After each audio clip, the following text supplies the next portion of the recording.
noite, irmãos. Boa noite. É muito bom, né, estarmos mais uma vez na casa do nosso Deus para estudar, né, a tua palavra, né? É bom, irmão, é maravilhoso. Maravilhoso, isso mesmo, é muito mais que bom. E muito bom também rever os irmãos, né? E saber, né, que nós, nessa noite, escolhemos, né, estar aqui na casa do nosso Deus em adoração. Vamos abrir as nossas Bíblias, irmãos, em Tessalonicenses, 2 Tessalonicenses, no verso 2, no capítulo 2. Assim que todos abrirem, nós vamos orar.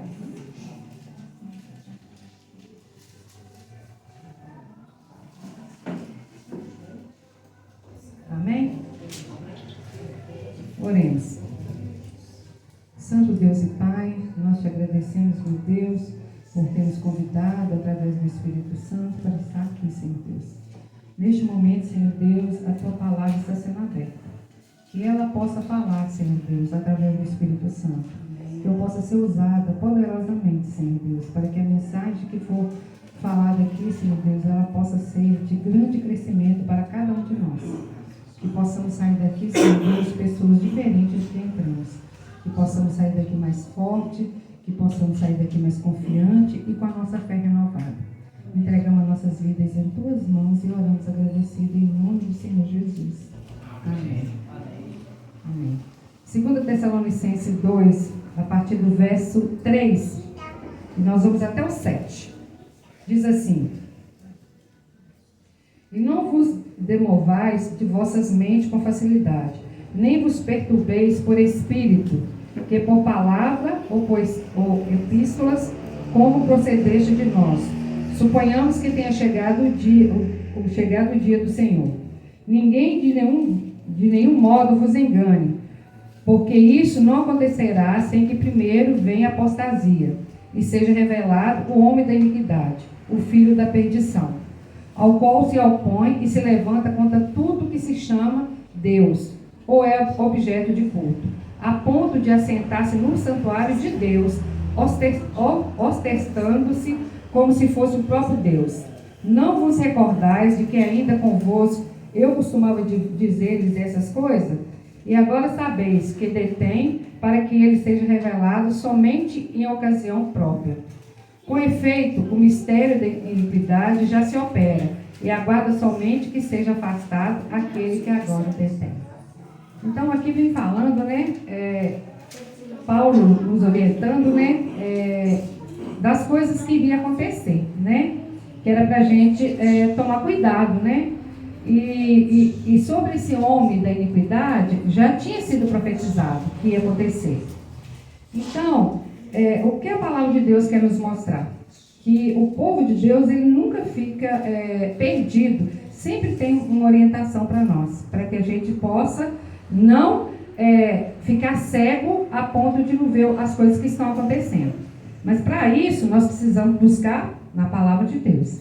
Porque sem a palavra de Deus, nós ficamos como se estivesse no escuro, né? Como nós estivéssemos, não. Nós ficamos totalmente no escuro, sem a palavra de Deus. E fala assim que muitos acontecimentos, né, que aconteceu, mas a gente lembra, né, que quando Jesus esteve aqui na terra, os seus discípulos, né, estiveram com ele por muito tempo, né? Mas mesmo estando com ele, mesmo andando com ele, né? Mesmo assim, eles ainda não tinham chegado ao conhecimento total, né? Os discípulos ainda eram fracos espiritualmente, né? Mas depois que Jesus morreu e ressuscitou, né? Eles cresceram espiritualmente, porque eles começaram a buscar mais, né? E eles começaram a ver os erros deles que eles tinham cometido, mesmo quando Jesus estava com eles. E eles começaram a pregar, eles começaram a falar, né? E a gente sabe que no Pentecoste, né, foi tão grande a mensagem deles, que muitas pessoas, mais de 3.000 pessoas, se converteram naquele dia. Só que o tempo passou, né, e os discípulos, né, todos eles morreram. E a partir do momento que eles foram morrendo, começou-se o afastamento da fé e começou a apostasia na igreja. E várias pessoas começaram a entrar coisas que não eram do agrado de Deus, porque foram afastando daquilo que os discípulos tinham passado, que Jesus tinha passado. Assim como nós hoje. Se nós começarmos a deixar que coisas que não agradam a Deus, daquilo que está dentro da doutrina da igreja, daquilo que está dentro da doutrina da Bíblia, se a gente começar a deixar entrar dentro da igreja, o que vai acontecendo? Vai começando a enfraquecer. Porque talvez umas pessoas são mais fortes espiritualmente, mas outros não são. Aconteceu até mesmo quando teve o desapontamento. Muitas pessoas creram, né? Muitas pessoas acreditaram, venderam tudo que tinha.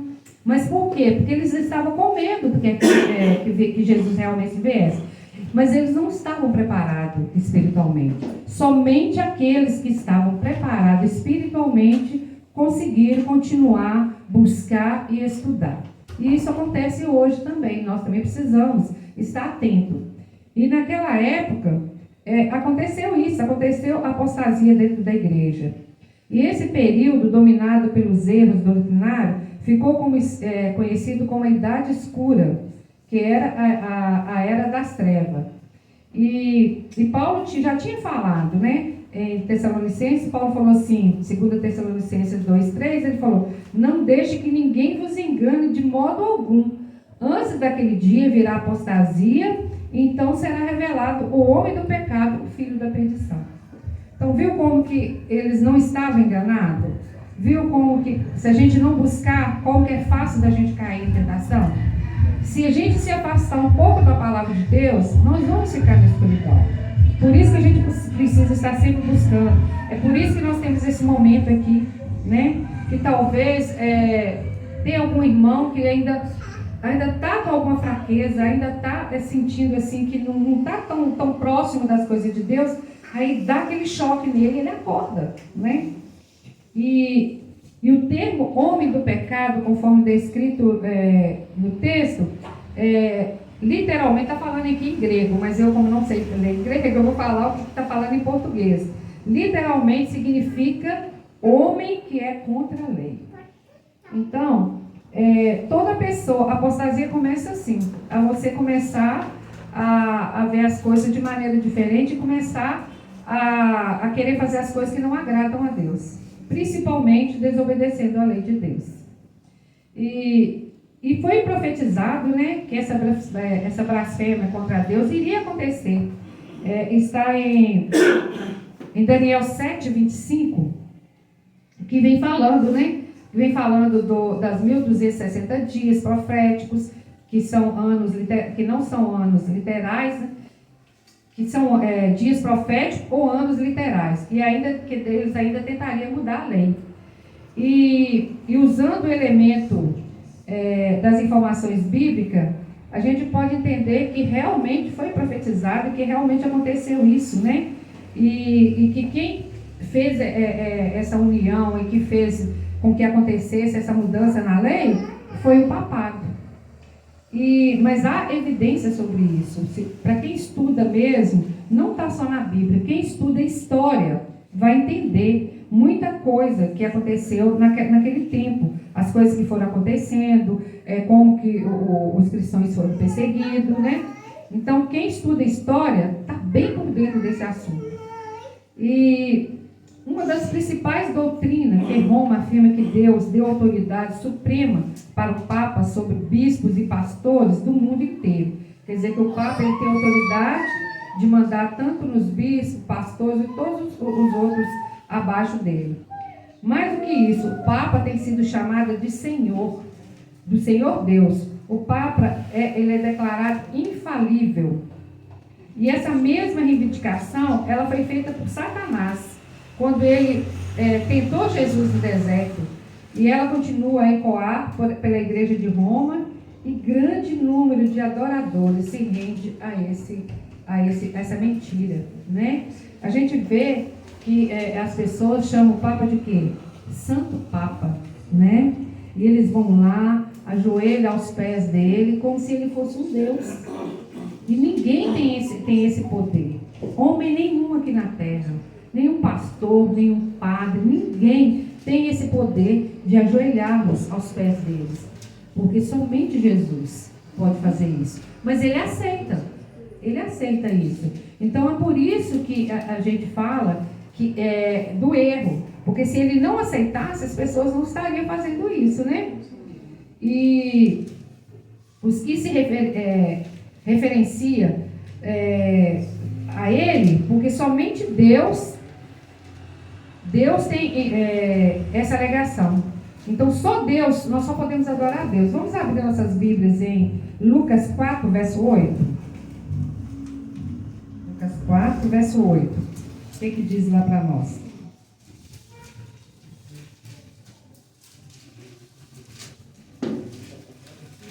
Quando Satanás tentou Jesus no deserto, o que Jesus falou para ele?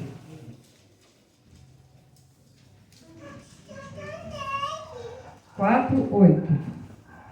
Mas Jesus lhe respondeu: está escrito, ao Senhor teu Deus adorará e só a Ele dará culto.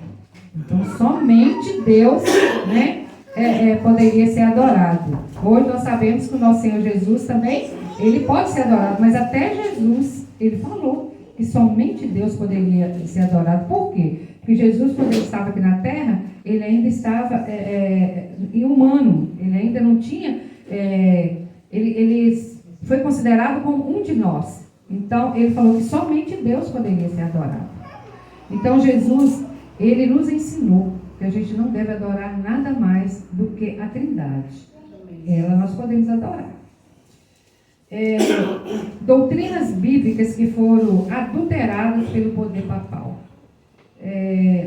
Várias doutrinas foram alteradas, né? E, infelizmente, a gente vê que até mesmo os nossos irmãos, né, cristãos, muitos ainda estão enganados, né? Muitos ainda estão perdidos, porque não aceitam, né, algumas coisas que foi tirado da Bíblia, né? O que é de conveniência, eles aceitam, mas aquilo que não é, eles não aceitam. E uma das coisas que foi alterada da Bíblia é a adoração à imagem, a relíquias, que é proibido pelo segundo mandamento, né? Nós sabemos que é proibido, a palavra de Deus fala que é proibido, mas a Igreja Católica faz isso. E incentiva, né, os fiéis a fazer, que é a adoração a ídolos, né? Que adoram imagem e adoram santos, né?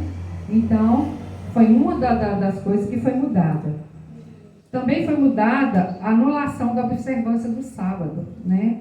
E a introdução da observância do primeiro dia, que é o dia do sol. A semana era o dia, esse era o dia sagrado da religião do imperador Constantino, primeiro dia da semana, que é o domingo. E ele fez um decreto, né, no dia 7 de março de 321, tornando esse dia sagrado, dia de repouso para os súditos do Império Romano. Então, naquela época que ele fez isso, até hoje as pessoas continuam essa adoração, continuam guardando o sábado, continuam guardando o domingo e esquecendo do sábado de Deus, né? E em 533, o imperador Justiniano, ele fez um decreto que entrou em vigor no ano 538, conferindo ao bispo de Roma a prerrogativa de primus inter pares, ou seja, ser a cabeça de todas as igrejas. Então, ele colocou ele como o superior, né, dos demais bispos e do cristianismo, e dando poder temporal para que seria cassado depois de 1260 anos. E em 1798, com a prisão do Papa Pio VI e o confisco das terras papais por Napoleão Bonaparte. Então, isso aqui aconteceu cumprindo a profecia de Daniel, né? Que ia acontecer que durante um tempo a igreja ia ter que fugir, a igreja ia para o deserto, a igreja ia ficar um tempo lá, ia acontecer várias coisas contra o povo de Deus, né? Mas que depois, por um tempo, aí, a data cai certinha, aí que essa, né, em Apocalipse você fala, né, da cabeça, né, o chifre que caiu, depois do outro chifre que levanta, né, que cresce, É essa profecia que está falando aqui, né? Que seria de 1260 anos. E que em 1798, né, quando o Papa foi preso, esse chifre caiu, né? Então, durante esse período, houve muitas mudanças. E a pretensa autoridade de também, a Igreja Católica, ela tinha, né, como se ela tivesse autoridade de perdoar pecados, né, e conferir a vida eterna. E esses poderes só pertencem a Jesus. Mas eles fazem isso. Eu não sei quantos de vocês que já participaram, né, da Igreja Católica. Eu lembro que quando eu era criança, a minha mãe, nós crescemos dentro da igreja, né? Eu fui batizada, eu fiz catecismo, eu fiz primeira comunhão, fiz todas essas coisas. E a gente tinha que confessar com o padre, né? Principalmente quando você vai fazer a primeira comunhão, você tem que ir lá confessar com o padre. E eu chegava lá, eu não sabia o que eu falava, eu não sabia o que eu tinha de pecado. Aí eu ficava sem saber o que eu tinha que falar com ele, e eu ficava numa vergonha, eu ficava me sentindo mal, sabe? De eu ter que ficar falando para uma pessoa, se eu nem sabia o que eu tinha que falar. Aí eu ficava falando as coisas, né, que eu sentia assim, que eu tinha feito de errado, mas que eram umas coisas bobas. Aí depois o padre olhar para minha cara e falar: você está perdoada? E hoje em dia é assim ainda. Tem que confessar. Então, também eu só confessei também quando eu fiz primeira comunhão. Depois nunca mais eu confessei. Eu fui quando eu morei em Confins, o padre de lá só fazia confissão individual. Eu não ia de maneira nenhuma. Então, irmãos, olha para você ver como que as pessoas, né, o inimigo, ele tem usado pessoas para querer tomar o lugar de Deus, né? Que dia que um pecador como eu pode perdoar nossos pecados? Que dia? Não pode. Mas as pessoas ainda estão cegas e ainda vê essa pessoa como um Deus. Mas é cegueira. E tem muita gente honesta, muita gente sincera ali dentro. Tem muita gente, infelizmente, está com uma viseira ainda, né? Mas que nós temos que estar falando para essas pessoas, né? E também, quando os seres humanos, eles anulam as escrituras e passam a considerar supremos, só podemos esperar fraudes, enganos e mal continuamente. Quando a gente está aqui na igreja e quando você começa a se afastar da verdade, da luz que é a palavra de Deus, a tendência nossa é só cair. E não pense que só porque nós estamos aqui, que nós conhecemos, que se nós largarmos isso aqui, nós não seremos capazes de fazer a atrocidade que as pessoas fazem, não que seremos. Porque, infelizmente, nós somos maus. O que nos molda, o que nos faz ser diferente, é a palavra de Deus. É o conhecimento que nós temos das coisas de Deus. Que aí nós vemos que está errado, que a gente não pode fazer, né? E a introdução também da justificação pelas obras, né? Que fala que das longas peregrinações, né? Das relíquias, né? Das igrejas que são construídas com ouros, né? Com coisas lindas, maravilhosas. Gente, você entra numa igreja católica dessas aí, feita com aleijadinho, gente, dá até prazer de ver. É muito lindo. É muito lindo. É chamativo, chama a sua atenção. Então, se você não estiver alicerçado nas coisas de Deus, você acha que aquilo ali é verdadeiro mesmo. Aquilo ali você tem que fazer mesmo. Então, nós temos que tomar muito cuidado. E isso levava os fiéis a ver Deus como um tirano, porque exigia, né, coisas para aplacar a ira de Deus. Quantas pessoas, hoje eu não vejo tanto falar não, mas eu lembro quando eu era criança, muitas pessoas subiam escadarias de joelhos, a ponto de sangrar os joelhos, carregavam cruzes na Semana Santa, a ponto de se machucar mesmo, fazer sacrifício. Promessa. Eu lembro que a minha mãe mesmo fazia promessa que a gente tinha que acompanhar a procissão descalça. Machucava o pé todo, né? Que não era asfaltado igual hoje, era aqueles blocos, né? Machucava. Mas eles eram obrigados a ir, porque era aquilo que eles acreditavam. E hoje ainda fazem isso, hoje ainda fazem esse sacrifício. Muitas pessoas ainda fazem isso. Então, irmãos, infelizmente ainda existe, né, uma cegueira espiritual muito grande. No século XI, o Papa Gregório VII, ele proclamou que a igreja nunca havia errado e que jamais erraria. Já tinha tantos erros e ele ainda proclamou que não ia haver. Mas em 1870, no Concílio Vaticano, foi definida a infalibilidade papal durante o pontificado de Pio IX. A introdução dos elementos da filosofia pagã, especialmente da filosofia grega, é um dos principais sendo doutrina da imortalidade da alma, incondicional da alma. E também tem a doutrina do purgatório, a doutrina da indulgência, a doutrina, né, que fala da Santa Ceia.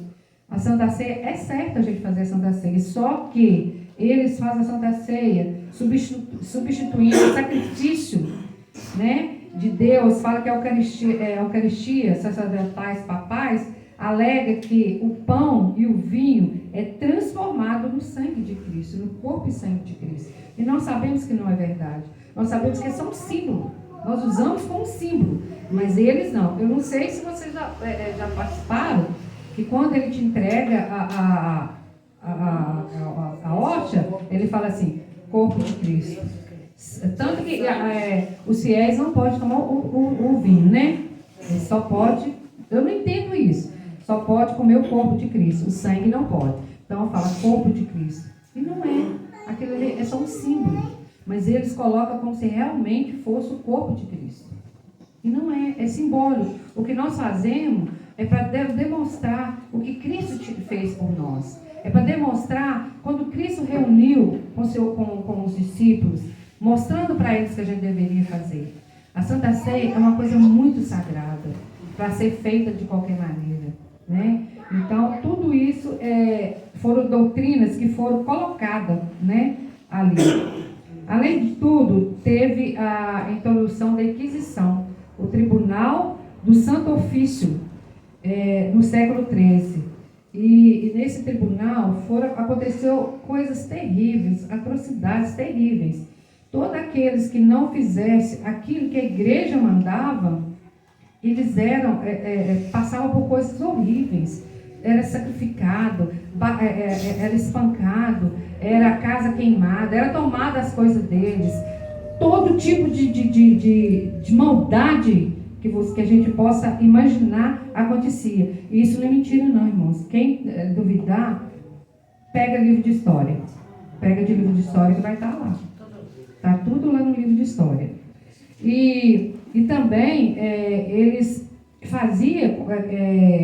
tem até uma frase aqui do William, um pensador, que ele fala assim: o meio-dia do papado foi a meia-noite do povo. Porque para ele aquilo era uma vitória, mas para o povo era uma escuridão. Era uma tristeza muito, muito grande. Somente aqueles que se apegam às Sagradas Escrituras como regra de fé serão capazes de vencer as artimanhas de Satanás. Somente aquele que se apegar à palavra de Deus serão capazes de vencer as artimanhas de Satanás. Irmãos, estar aqui na igreja não é garantia de que seremos salvos. Não é, irmãos. Se estamos aqui na igreja, que só papamos o alimento que vem aqui no púlpito, mas chega em casa, não faz um culto, não lê uma Bíblia, não faz a lição. Gente, quando eu falo da lição, pode falar assim, mas lição tem... Gente, quem estuda lição, lê a Bíblia. Porque não tem como você fazer a lição sem ler a Bíblia. Você precisa ir lá nos versículos da Bíblia para estudar. Então, quem estuda a lição tem muito menos chance de sair da igreja. Porque eu falo por mim. Quando eu vim para a igreja, a pessoa que me deu estudo falou comigo assim, nunca deixe de estudar a sua lição. A sua lição é o alimento espiritual que você tem todos os dias. Porque através dela você vai na Bíblia. Então, e realmente é verdade. Então, mesmo que você não pega a Bíblia para ler da maneira que você tem que fazer, mas que você pega a lição, você tem que ler. E você não lê só um capítulo, só um livro. Você lê livros, versos de vários, né? Porque pede um verso aqui, um capítulo aqui, aí você acaba lendo na Bíblia. Então, não deixe de fazer lição. Então, há muitas pessoas sinceras na Igreja Católica, pessoas verdadeiramente, pessoas que talvez sejam até mais devotas do que nós. Mas, infelizmente, elas ainda estão cegas.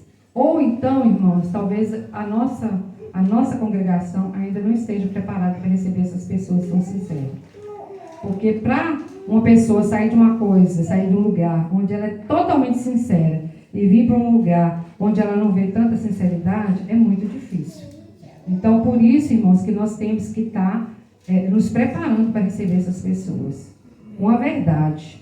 Nos preparando com o estudo da palavra. Para quando elas chegar aqui, com a união dos irmãos. Para que quando essas pessoas chegar aqui, essas pessoas falam assim, não, realmente, eu estou no lugar certo. Eu saí de um lugar errado e estou no lugar certo. Então, nós precisamos nos preparar. Mas como que nós nos preparamos? Somente com o estudo da palavra de Deus.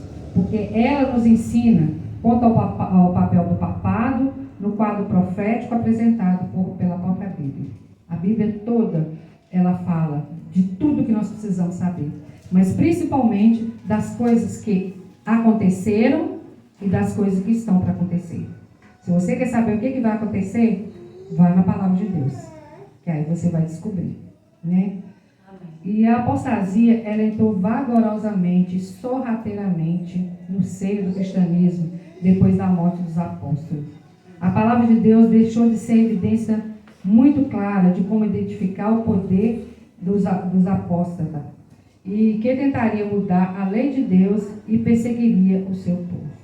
Então, mais uma vez eu falo, se não estivermos alicerçados na palavra de Deus, vamos cair. Quem não estiver alicerçado na palavra de Deus, não vai suportar. Não vai suportar o final dos dias. E aqui tem uma ilustração que fala assim, que no século XII, um rico comerciante, o nome dele era Lion, ele abandonou sua vida secular para seguir a Cristo e transformou boa parte das suas fortunas em Bíblias, a fim de pregar o Evangelho. Os seus seguidores ficaram conhecidos como os valdenses. E eles foram muito perseguidos pela Igreja Católica. E a história registra o triste episódio do massacre do Piemonte em 1655, por ordem de Carlos Emanuel II, o Duque de Saboia, quando milhares de valdenses, incluindo mulheres e crianças, foram assassinados. E esse fato provocou uma tremenda consternação em toda a Europa. Aquele que deveria defender os fracos e inocentes foram seus vertucos. Quando a palavra de Deus é rejeitada, o ser humano, ele é capaz de ser feito semelhante a demônio. Então, quando nós abandonamos a palavra de Deus, o que eu falei antes, nós somos capazes de agir como demônios. Então, a gente tem que se preocupar com isso, irmãos. Mas hoje, Deus ele tem nos convidado, Deus ele tem nos falado através das mensagens que são feitas aqui, através das mensagens que a gente lê, através de muitas, né, nós somos ricos, né, em livros, nós somos ricos em muita coisa, está sempre tendo treinamento, está sempre tendo pregações, semanas de oração, está sempre tendo reavivamento aqui para nós. Então, irmãos, não tem desculpa para nós não. Se nós caímos é porque realmente nós não estamos buscando. Porque o tempo todo tem vindo ajuda, auxílio para cada um de nós. E o apelo de Deus para nós nessa noite é: Deus ele está nos convidando para ir adiante, para não desistir. Deus está nos convidando a estudar sua palavra profundamente, a estudar de verdade. Deixar de lado os preconceitos e deixarmos de ser tradicionais e estudar. Aceitar os conselhos das Sagradas Escrituras. Se você está assistindo, né, essa semana, essas pregações do domingo, né? Convide outras pessoas também para estar aqui, para assumir o compromisso de verdade com a palavra de Deus. E qual será a minha decisão e a sua decisão quando o grande conflito entre o bem e o mal? Você vai ter que fazer uma escolha. Qual escolha que eu vou estar? Qual escolha que você vai estar? Deus deseja que nós estejamos com Ele na eternidade. Mas esse é o meu desejo. Para mim, cumprir a vontade de Deus, eu preciso fazer a vontade dEle. E para isso, eu tenho que estudar a palavra de Deus. E para isso, eu tenho que pregar a palavra de Deus. Nós temos que falar da volta de Jesus para outras pessoas. Essa é a minha mensagem. Amém.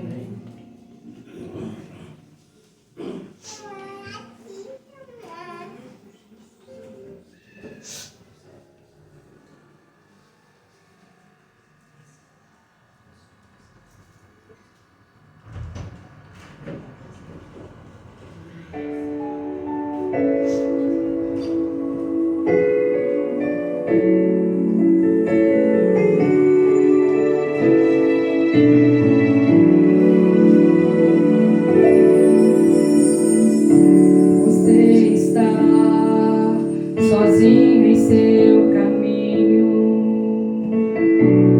procurando uma luz. O coração já não aguenta mais permanecer na escuridão. Tantos motivos para desistir, sem esperança para continuar.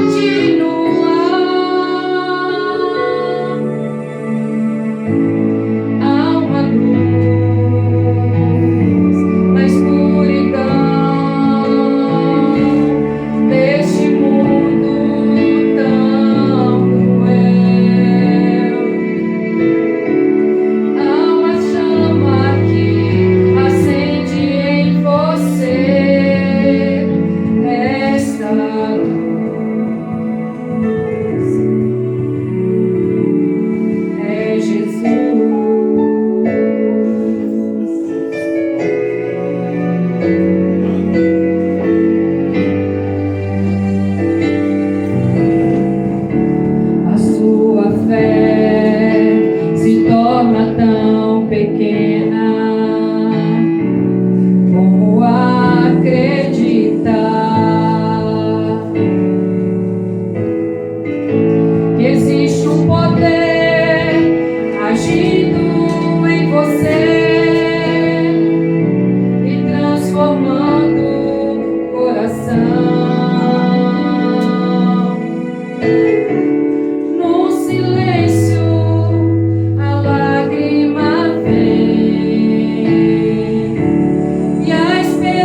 Senhor Deus.